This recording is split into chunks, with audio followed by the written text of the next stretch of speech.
e benvenuti ad una nuova puntata del nostro tutorial sull'Austria. Oggi sono qui con l'avvocato Andrea Sannia del nostro studio, che negli ultimi 2 anni si è occupato sempre di più intensamente di supportare gli imprenditori italiani che intendevano implementare in Austria un business. Ciao caro Andrea! Ciao Enrica! Andrea, quali sono le principali motivazioni che secondo te muovono gli imprenditori italiani che si rivolgono al nostro studio per costituire una società in Austria? Diciamo che molti di loro operano già con paesi di lingua tedesca e vogliono costituire una GmbH oltrave per gestire la clientela straniera. Certo. Altri invece vogliono aprirsi altre possibilità lavorative in nuovi mercati e pensano all'Austria per la sua posizione strategica in Europa e per il sistema fiscale e burocratico snello e soprattutto stabile, ovviamente. Andrea, quali sono, per tua esperienza, i settori principali a cui gli imprenditori italiani sono interessati? Guarda, i clienti dello studio legale Maggi Catolli provengono prevalentemente e veramente da tutti i settori. Certo. Molti si occupano di commercio e intermediazione, ma vi sono altri che sono ad esempio alla ricerca di capannoni per avviare in Austria attività produttive.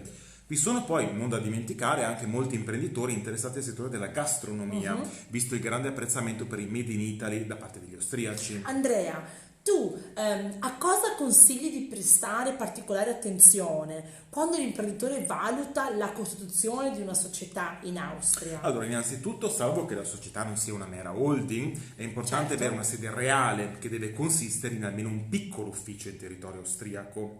La sede presso un avvocato o un commercialista non è sufficiente per la finanza, per ottenere la partita IVA. Occorre poi verificare se l'attività che l'imprenditore intende svolgere in Austria rientri tra quelle libere, per le quali non occorrono determinati e particolari requisiti di studio e di esperienza, o in quelle regolamentate.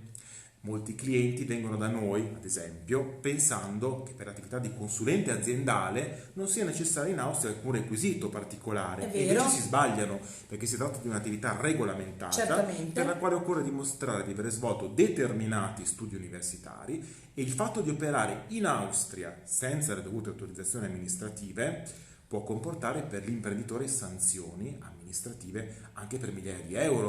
Se l'imprenditore rimane residente in Italia, inoltre, è sempre importante coordinare la consulenza austriaca con quella del commercialista italiano. Sicuro. Non da ultimo per le eventuali problematiche relative all'esterogazione. Molto corretto, Andrea. Senti, penso che a questo punto dell'intervista sarebbe molto importante che tu dessi agli ascoltatori qualche informazione su cosa prevede il diritto austriaco in relazione proprio alla residenza di coloro che amministrano oppure costituiscono in qualità di soci una società in Austria. Certo, volentieri.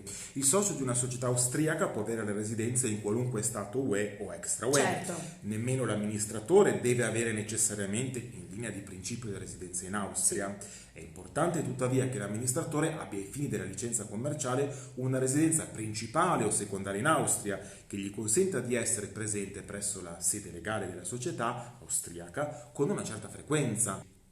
Se il cliente, Andrea, necessita di aiuto per la locazione oppure per l'acquisto di un immobile, come tu, ovvero il nostro studio, è in grado normalmente di assisterlo? Certamente lo studio Maggi Catolli può occuparsi non solo di tutti gli aspetti legali, per esempio verifica e redazione del contratto di locazione, verifica e redazione del contratto di compravendita immobiliare, ma anche ai giusti contatti con agenzie immobiliari che parlano italiano e possono assistere l'imprenditore non solo per la ricerca di un immobile commerciale, ma anche privato. Corretto.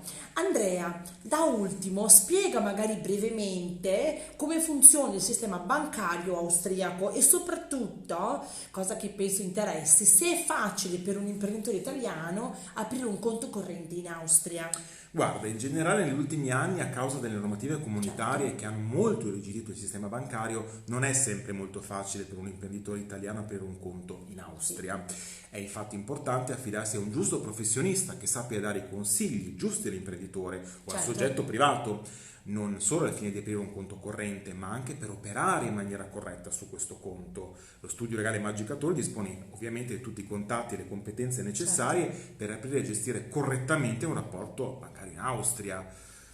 Bene Andrea, oltre a ciò sarebbe magari interessante spendere due parole anche sulla nostra collaborazione con ABA Investe in Austria. Che cos'è ABA? Allora, certo, ABA è un ente governativo controllato dal Ministero federale dell'economia e della digitalizzazione Certo. austriaca, che supporta gratuitamente le imprese straniere in tutti i progetti di internazionalizzazione in Austria e per tutte le tipologie di imprese, Corretto. dalla fase esplorativa fino a dopo la realizzazione del progetto.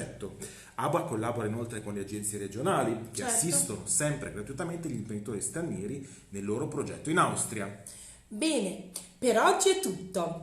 Grazie caro Andrea. Prego Enrica. Se vi è piaciuto il video lasciatemi un like e condividetelo con chi potrebbe avere interesse. Tanti cari saluti e alla prossima puntata. Grazie, Ciao ciao. ciao a tutti, ciao.